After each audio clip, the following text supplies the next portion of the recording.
This game sucks. Castlevania 1 and 3 are great classic Nintendo games, but for Castlevania 2, Simon's Quest, the game designers obviously were not thinking straight.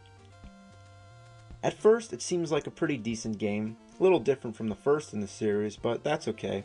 Zelda 2 was different from the first, Mario 2 was different, but they were all good.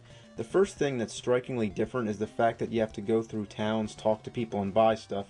Never really minded that. It makes it a little more like an adventure story, and it's kind of like Zelda, so that's okay. But the first problem comes in when it changes from day to night.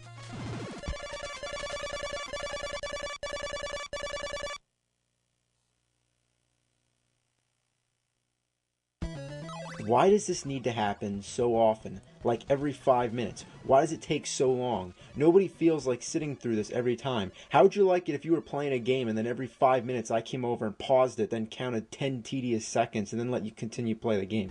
Now, I mean, why did they think that that would be a good idea and interrupt the gameplay? Did they think it would be more realistic? I mean, in real life, I don't have to stop in my tracks when the sun sets and a fucking box doesn't pop up in the air. I mean, this is one of the most annoying features in any game ever. What's the point?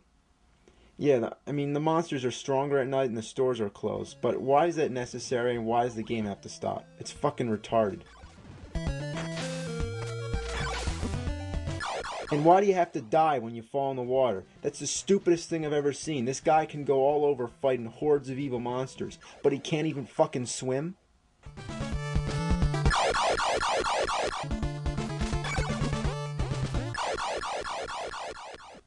Sometimes I don't feel like going down the stairs just to get down to ground level. I mean, there's no reason I should have to do that when I can just take a shortcut and jump down. But oops, I shouldn't do that. There might be water down there.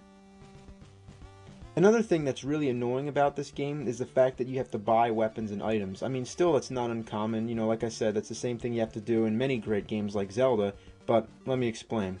Here you have to collect hearts, which count as money. I mean, that's kind of odd, because usually hearts count as life or energy, you know, so that's kind of strange, but, you know, that's not the point. The point is that the items you need to buy are too fucking expensive, and the hearts don't add up enough.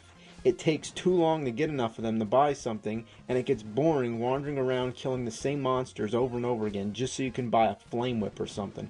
Speaking of flame whip, that's pretty weird itself, isn't it? I mean, they were really being creative with that one. The flame whip. Anyway, about the hearts. It takes too long to buy stuff, and to add on to the problem, when you die, you lose all your hearts and you have to start all over again. I mean, doing this doesn't add to any of the game's difficulty or challenge, it just makes us have to do more of the same monotonous stuff over again, and it's not fun. It's boring. Oh look, I finally got enough hearts to go and buy a plant that I need to cross the swamp. Now let me get to the store. Oh shit, it's fucking nighttime. Now the stores are all closed and I have to wait for it to turn day again. Oh well, I might as well kill some zombies in the meantime and stock up on some more hearts. Oh shit, now I gotta start all over again. One of the worst things in the game are the pitfalls, which are areas where there's like stones or blocks that look like you could walk on them, but instead you just fall through.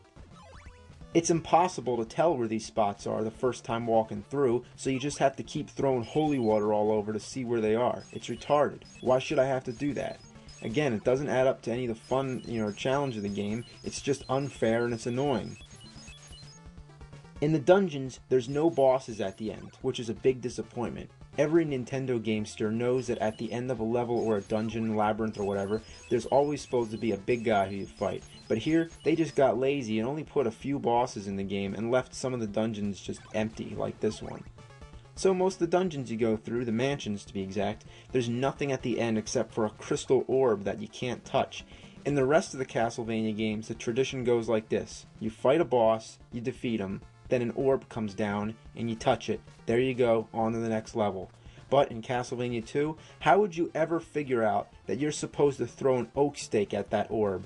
I mean, when you first get the oak stake, you assume it's a weapon, and you throw it only to find that it does absolutely nothing, and that you waste it by throwing it, so you have to get it all over again. There are parts in the game that are definitely not self-explanatory and are too hard to figure out. Take this dead end, for example. Would you guess that you're supposed to pass through this wall?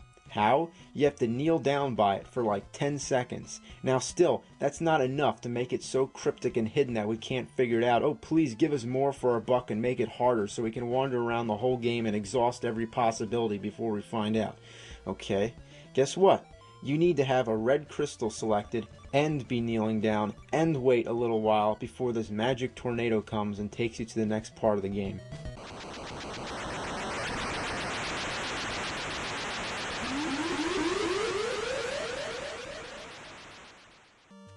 Most of the townspeople have things to say which aren't important at all, so why do you have to read them?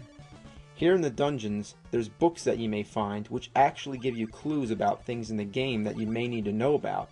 But when I find these books half the time, it's by accident, so I may hit the button and cancel it out, which means that I don't even get to read it and I don't have a second chance. Why can't I do that when it changes from day to night? That would actually be helpful. So what the game designers figured is this. It isn't absolutely necessary for me to read about how to find Dracula's castle or what I'm supposed to do with an oak stake, but what I do need to read, again and again, constantly, is the morning sun has vanquished the horrible night. How about vanquish this horrible game? The only sure way to get through this awful game is to enter a code, but even that is way more tedious than it should be. While most of the Castlevania games have symbols you enter for a code, this one just has a whole bunch of numbers. I mean, like, one of those little parts would be enough for a password, but why 4? Like, why so many? In general, I hate games that have passwords like this because sometimes they have uppercase and lowercase letters. Like, the L's, you know, look like I's, the zeros look like O's, the 8's look like 5. So, you know, why does there have to be so many digits? You know, like, why can't it just be numbers or something? Like, you know, just numbers and not letters. I mean, it takes me like 5 minutes to enter this code when it should only take like 5 seconds. It's friggin' stupid. Okay, so say we enter the code and we go to Dracula's castle. You'll be pretty disappointed how anticlimactic this game is. It isn't even worth putting in a code, let alone playing the whole game all the way through, which if you did, I feel bad for you.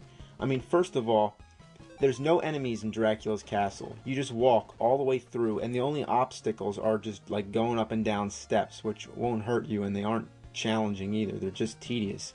I mean, what the hell is the point of going through the castle if there's nobody to fight? Did the game designers just like run out of time or something? So then you get up to Dracula, and guess what? He doesn't look anything like Dracula. Instead, he looks like a Grim Reaper, and he throws sickles. I mean, did the people who made this game even know what Dracula is? He's a fucking vampire. Alright, on top of everything, Dracula's way too easy. Check this out.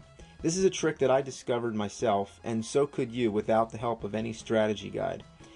When Dracula first appears, he stands there for a while, and he gives you plenty of time to land lots of free hits. Not only does he stand there for a long time, but everything that hits him will stun him and give you even more time. Naturally, you'll probably be using the flames because it's one of the most effective weapons in the game, but using it against Dracula, it makes it simply impossible for him to even do anything. He has no chance. The second you start throwing that shit at him, you've already won. I mean, why is it that easy? Did they even test the shitty game out before they released it? What a piece of shit. I mean, I feel horrible that I had to play this game in order to make this video, but I did it to demonstrate its dreadfulness, and I forced myself to play it just so that you don't have to. So you should thank me for telling you to stay away from this horrible, steaming pile of goat shit. I mean, I know it's useless complaining about a game that was made back in the late 80s or earlier 90s or whatever, but it just blows my mind how fucking horrible it is. I mean, it's consistently annoying. Why? Why is it so bad? If all these problems were changed, then we'd have a great trilogy of classic Castlevania games, but history is history, and we might as well try to count Castlevania 3 as, you know, the second in the series, and leave this awful piece of horseshit alone, as it stands today as one of the biggest fuck-ups of all time. Thank you for listening. Good night. The ending sucks too.